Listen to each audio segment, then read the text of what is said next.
Is here. There he is. They're trying to stand back there with his dibs on, sunglasses, playing it low key, trying to be cool as he's always. Got on his red outfit. Bring him out. Bring him out. Bring him out. All right, come on up here, Brother Black. Brother Black, we want you to come up here. It is such an honor for me to represent Baum L. Lavelle Jr. and Joseph H. Jefferson, who were the founders of the Crusader. But before I do, I'd like to introduce some of my family members who are here today. We have two children. All right. We have Antonio Lavelle and we have Janice Lavelle. When Mr. Lavelle died, they were 2 and 3 years old. So they never got an opportunity to know their father. When the alderman was first talking about naming the street, he suggested that perhaps he ought to name it after me. And I said, oh, no way. We need to name it after the founders of the Crusader, Baum Lavelle and Joseph Jefferson. And in doing this today, I am trying to connect my children to their father and Uncle Joe. And because they didn't know him. They see me every day. They hear me. They know things I've done. They say I neglected them as children to run the Crusader. I guess I'm somewhat guilty. Not totally, but I want you to know that we are so honored that Alderman Cochran has done this. And it's a double honor to do this, a dual celebration with Mr. Herman Roberts. I knew Mr. Roberts, Mr. Lavelle knew Mr. Roberts, Joseph Jefferson knew Mr. Roberts. They were all activists in this community. You'll get your copy of the Crusader and you'll learn more about what they did. But I want you to know that they understood the importance of our community. And our slogan was that blacks must control their own community. Right. And I think now we understand that if we own our own community, the Sun-Times can't write about and name this old block. Couldn't call this old block. And here we are at an old block. And guess what? Nobody's scared to be here. Right. And we are going to have a good time. And it's because of these pioneers and people like Reverend Brooks. And I see my good friend out there who's in education, Philip Jackson. Philip Jackson and all of these people. I mean, everybody here is important to make sure that our community is good.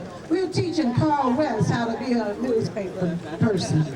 Say hello to Carl West. He does a great blog every day. All right, but I'm not going to take a lot of time, but I want you to know that when the Crusaders started, Mr. Lavelle and Mr. Jefferson collected money to put it out. Our mainstream newspapers and some of our better known black newspapers couldn't or didn't write about the things that were happening. And that's why the Crusader exists. Even today, we have a mission to fulfill.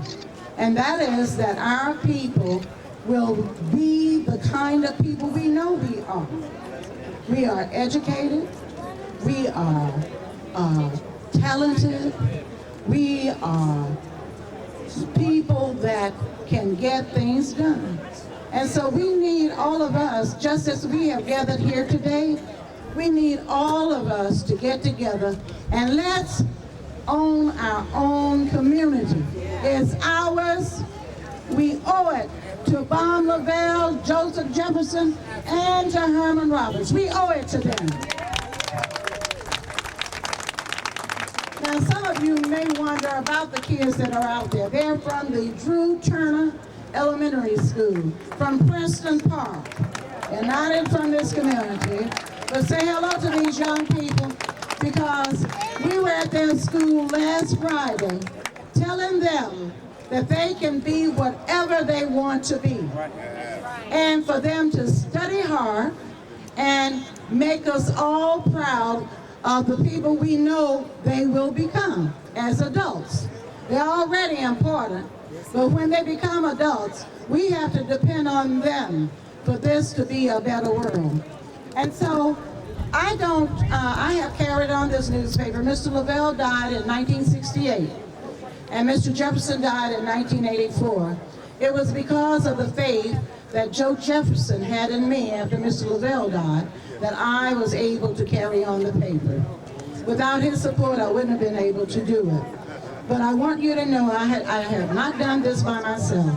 I have a great staff. I've got a new husband of 40 years, Mr. John Smith. We are newlyweds 40 years, okay? And then we have so many of my staff people. I wish you all, if you can just raise your hand and say hello. Michael House, who is over advertising. Dr. Yonde Olu, who does those wonderful editorials. And yes, I have not forgotten Janice. My daughter is still running my life, Lord. Anyway, Dr. Yonde Olu, who does the beautiful cartoons and editorials in our paper. She's been with us now about almost 30 years, I guess. About 35 years, okay. Yep. Fantastic. And then we have, where's Doris House? Who? Oh, Doris House behind the fence, and Linda Miller, who is doing public events and you name it. Everybody, where's gluten free? That's what we call her. Her name is Sharon Fountain, and she's our managing editor. And okay, I hope I got everybody that's out here. Where's Betty? Betty, and Elaine Bowen. Elaine writes our entertainment, and she's been doing it about 25 years or more, and about that time. So people come and they stay, and we're very proud. But in addition to, in addition to that, I've got grandchildren here as well. I'd like for them to hold up a hand. Andrew Lavelle, we have Chantel and Chandler Lavelle, and they're the up-and-coming folks. They don't know what they're getting ready to do. They're getting ready to work hard. That's what they're getting ready to do. And then, of course, I have... Marissa and Deborah. Marissa and Deborah. Where's Marissa? Marissa. Right behind you. Marissa and Deborah Smith. She don't like her other name, but Marissa. Marissa is the very talented person that you saw those beautiful invitations. Marissa is responsible for that. She's a graphics person. She's done a beautiful job. And then I've got a nephew who became a part of our family. And I just want him to come on, step forward a little bit, Kelvin, so people can see you. This is my nephew. My husband and I took the opportunity to give him an opportunity. And we raised him along with the rest of our children. And so, and he has a sister who's in DC, works for the EPA. She's not here today. But I want you to know that the love and the understanding and all of the great things that Mr. Lavelle and Mr. Jefferson imparted with all of us, we try to spread it with others. We also have a freelancer that does a lot of work for us right in front. Shinta Strasburg. Say hello to Shinta. Everybody knows her. Okay, well, I'm really taking up more time, but I want you to read the newspaper. The Crusader has a rich history. We used to circulate our newspaper all over the country because we had Muhammad Speaks in our newspaper. When nobody else would give the Muslims an opportunity to get their word out, the Crusader did. Right. And we published the newspapers and sent them all over the country, from New York to San Francisco. So at any rate, we have a great history. We want you all to read it. It's a lot of it in the newspaper, and I appreciate so very much you coming out here today, and of course to Alderman Cochran, who has made this day possible. So thank you very much. I hope I didn't miss anybody. I'm gonna let the Roberts people have so many of my friends out here. I just can't call everybody's name, but just know that we love you and thank you so much for our support. I see my cousin Jackie and Tatiana over there, and all of that, and Teresa, where's Tatiana? But anyway, I've got family and friends here that I am very, very appreciative that they joined us today. And my sister-in-law back there too, I see her. We are just so proud that all of you all are here. Thank you so much. Thank you all.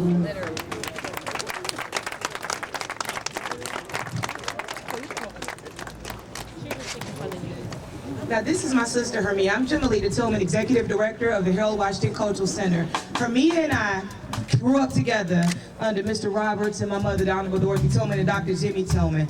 And we were honored when she called us and said, can you sponsor some entertainment? Can you do something? So we brought the newly inducted to the Chicago, the Blues, International Blues Hall of Fame, the Chicago Blues All-Stars. They're on their way to a European World Tour, and we're very proud of what we're doing here today.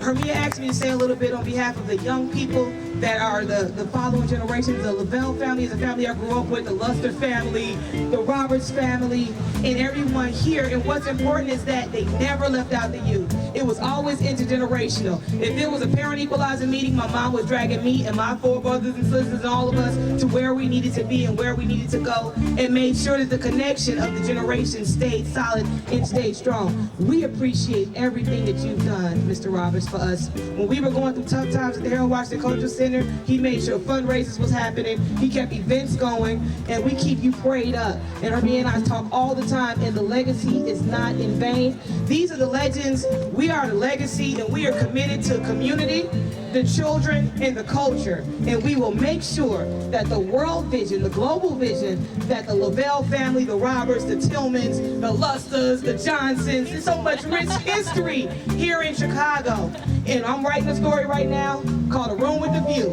And all the history keeps leading back to the Roberts Motel. And George Daniel's been working with me on that from the south side to the west side. And we're gonna make sure we get that on the stage at the Harold Washington Cultural Center so the young people can understand the room with a global view. And we thank you, and we honor you, and we humbly bow to you. Thank you. Chicago Blues All-Stars.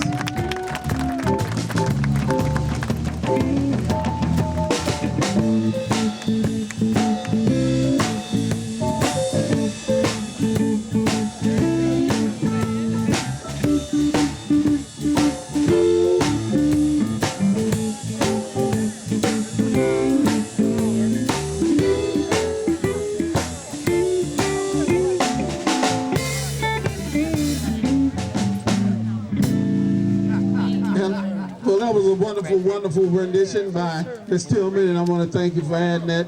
And that groove you just laid down, bring it back again later on. We don't want to lose that. But at this time, I would like to introduce Ms. Sonia Roberts. Ms. Sonia Roberts, come on up here and tell us about this wonderful man. And ladies and gentlemen, this is a special day. I just want y'all to know that. This is a bigger special day than the special day we honoring. This special day today is the 51st anniversary of Mr. and Mrs. Roberts. So let's give them a hand. 51 years. 51 years Sonia has had to deal with this man. Lord have mercy, Jesus. And then I want to pray for you too. Because I know what you had to go through. All right, here you are, Miss Sonia. I don't know what to say about it. My daughter, I have a daughter that was born on New Year's Eve, and she used to say, when I have my birthday, I'm having a big party because it's New Year's Eve, everybody celebrates. Well, I want to thank you all for the gift you gave me today. It has been 51 years of living and understanding and loving that no one could even imagine. And I write, I heard Ms. Tillman say she writes, I write. I have 5 published books right now, none of them about Herman. That is a book I cannot write. But I want to say a few words that I have here. Actually, everyone's pretty much said it for me, but I'm going to say these anyway because these are my way, and I want you to hear them. And some of the children who don't know anything about him, I want to add to it. Anyone who knows Herman can verify his happiness today. This was a surprise, and it took Mimi and I a lot to keep it from him. He argued all the way down. When we were leaving out of the house, we told him he was going to lunch. And all he kept saying, no, I don't want to go to lunch, I don't want to go to lunch. We got to go down King Drive, we got to go down King Drive, I got to go to Crusader. Got to go to Crusader because the paper comes out today. We never told him he was coming anyway. We are also very proud of him and his achievements during his 92 years. Achievements that are rare and definitely unique for a man of his time. One of his favorite sayings is, almost anything you can think of, my family didn't have. So it was for many black people during that time. Poverty and the desire to rise above it has been the catalyst for many of our successful people. Herman was no different in that respect. He had dreams like all of us, and as his family started out for Chicago from Oklahoma, he started his foundation for making them come true. Usually when his biography is mentioned in the media, it chronicles his rise from washing taxis to being a show club and motel owner. The focus is mainly on Robert Show Club with reference to his motels. I want to expand on that. He indeed washed taxis, but in doing so, thought about how much he could earn if he started driving them. So he did. His driving taxis grew to him owning a fleet and developing Robert's Taxi Cab Company. The garage was located at 6630 South Park Avenue, which is now Martin Luther King Drive. Herman has never been a person to start with one venture. He will have two or more things going at one time. His energy and mind are never idle for progress. Still, he goes from the minimal to the maximum all the time. He took his minimal thought from having a small lounge called the Lucky Spot on 71st and South Park, Martin Luther King, to a maximum Robert Show Club, while still operating his taxi cab company. Robert Show Club was the epitome of glamour, replacing the Club de Lisa, which was also a Southside source of pride.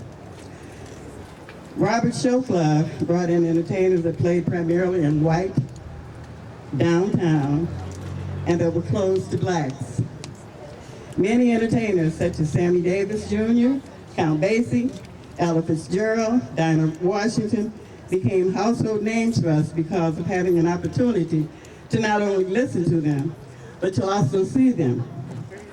Irv Kopsnett, who was a columnist for the Chicago Sun-Times and a frequent patron of the club, wrote about Robert Show Club all the time. So it became not just our place, but a place for all of Chicago. Hugh Hefner, who also was a frequent patron, came seeking one night for entertainment for his circuit of entertainers and saw Dick Gregory. It was there that Dick Gregory got his start. Herman made many people and had lots of talented packages. Del Reese, Carmen McRae, Red Fox, all of these headliners for his shows, and I can't even tell you how many more. There's just so many to think about. Segregation was a major roadblock for where these entertainers stayed.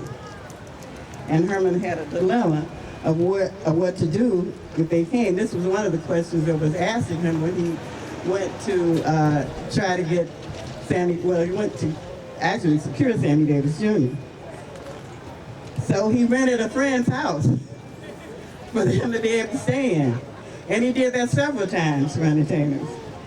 This became his idea for building a motel.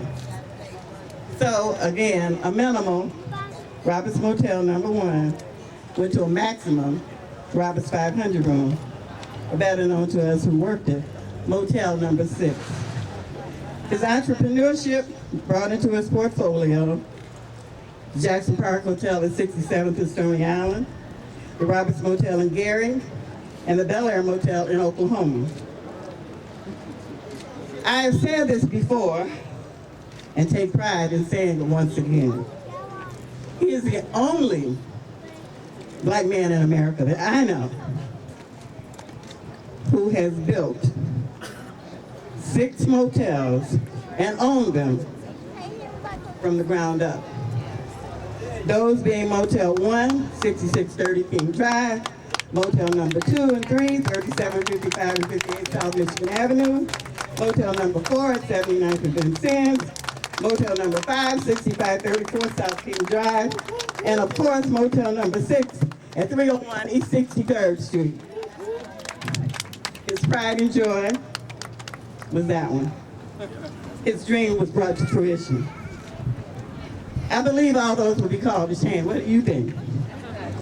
When Jesse Jackson and Operation Breadbasket held Black Expo at the International Amphitheater, Motel 6, or the 500 room as it was also called, was home base.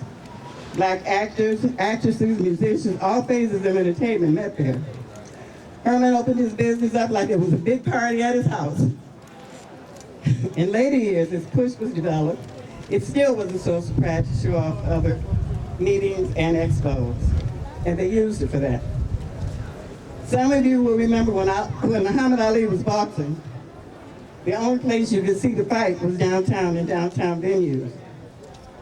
Herman, who was never bashful, went to the promoters of the fight, brought them back to 63rd Street, showed what he had, and how he could match money being offered away from the South Side, and won. Every single room, lounge, suite, and even the parking lot was filled with happy viewers who were able to celebrate the victory of Muhammad Ali, Southside style. He did the same thing when he brought a skeptical Count Basie and Della Reese to perform for us. In the middle was the coin name for that performance, and stayed for all others, including Red Fox, Nipsey Russell, Billy Eckstine, and Sappy White, to name a few. Gotta put this in here. Okay. In the middle was the parking lot at 63rd. I can't go back. Thank you. Thank you. Thanks. Sorry, trying to hold the read. As in all things, things change. Herman growing more into his oil business in Oklahoma. Remember, I said he always had more than one thing going at the same time. Started selling his motels and closed the 500 room. In 1990, he returned to the neighborhood he loves and refuses to leave. Can't get him to move. He loves this area. He renovated what was then Roberts Bowl and opened Route 66 skating rink, using the name of the route his family took coming here, and also utilizing the fact that it was on 66th Street. He closed that in 2003 and took a much needed rest. Today lets him know that he is not forgotten, and there are those, many of those, who remember him and can relate over and over again why. Herman has never been a humble man, but today, I'm sure he is. I'm positive he is. He was shocked. He is inquisitive and fearless, with a desire to make things work. And his kids will understand this. He can make a clothes hanger the most valuable tool in his toolbox. His strength and belief in himself has followed him throughout his life, no matter what other people thought or said. He doesn't like the words no, don't, can't. I'd like to add shouldn't, but he would probably say should. His gift for holding your ear is because he fiercely has something to say about everything. Although he may not argue too much with his little granddaughter Miracle, who is as spicy as he is and can quiet his world. He has a soft spot for his girls and a tight fist for his boys. His love for family has always been present, but more so as his children and their children have grown deeper in his heart.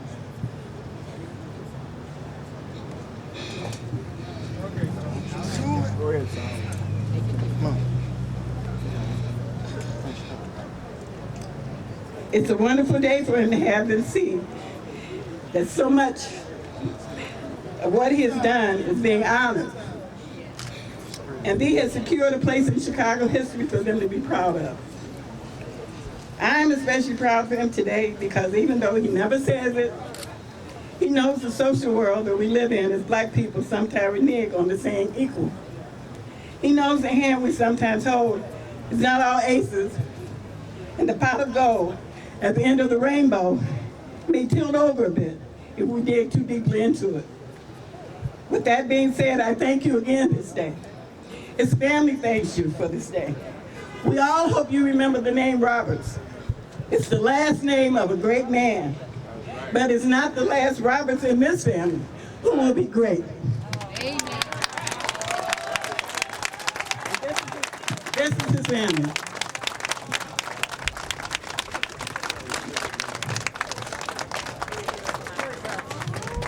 Great job. Family picture with me. I'm going to thank Sawyer for what she said, and I'm not going to say too much, because I know too many people around here. And I don't want to start lying right off the bat.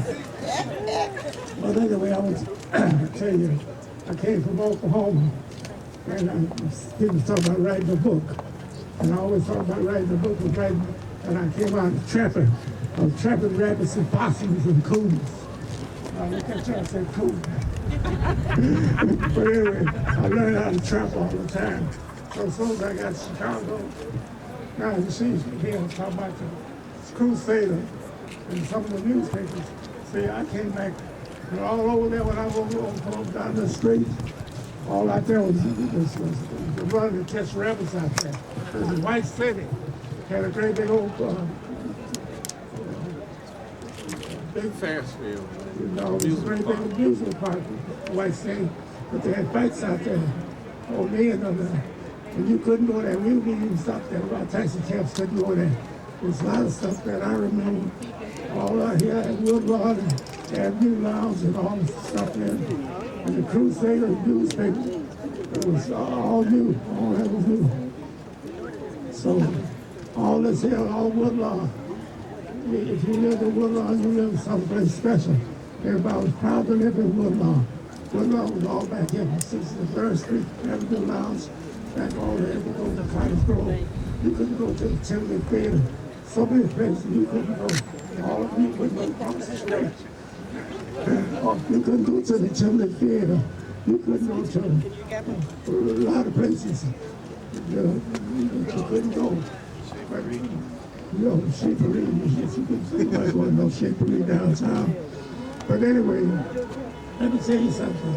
Segregation helped and it hurt. It helped in some ways, helped a lot of little people, and it hurt a lot of people that could be big. That boxer making all that money. Mike Tyson, no, before just had fights. No, the young guys just had fights about 2 or 3 months ago. 2 or 3 years ago. Mayweather. Ain't no way in the world Mayweather could make that kind of fight back in the olden days. The man would have covered him up in dirt. The baseball players wouldn't be making no $1 million. Wouldn't be making no money. Matter of fact, baseball players, when Jackie Robinson first started playing baseball, we'd run to see if we saw a black guy on TV. We would cut off everything, run to TV, see what it was. So that's how things have changed so much. They've changed everything. Now, the little man is still down here. The big man that went on up here. The little man is still down here. The little man, Jesse Jackson, Martin Luther King, they're blessings. If you got a lot of land and you don't have nobody working on it, it ain't no good for you. So the slave situation, just got to get, they open up where they could go to jewels, Walgreens, and work. Now, instead of them going there working, they ain't got no place to go work because they don't own it no more. That's why some things have changed. So I'm not going to tell you how things have changed so much in Chicago. I look around and you see where everything's changed. The Fox Show Lounge, what was that name of it? He in here somewhere. But anyway, you can't find one decent place to go see some entertainment. And you tell me about the situation back there on those. Going to It's a Kanye beautiful tonight. thing, but you can't even find a good cocktail lounge no more. You can't find nowhere to go. You want to go somewhere, you better stay home. so it's really rough. All right. Well, you know what? You just heard some very, very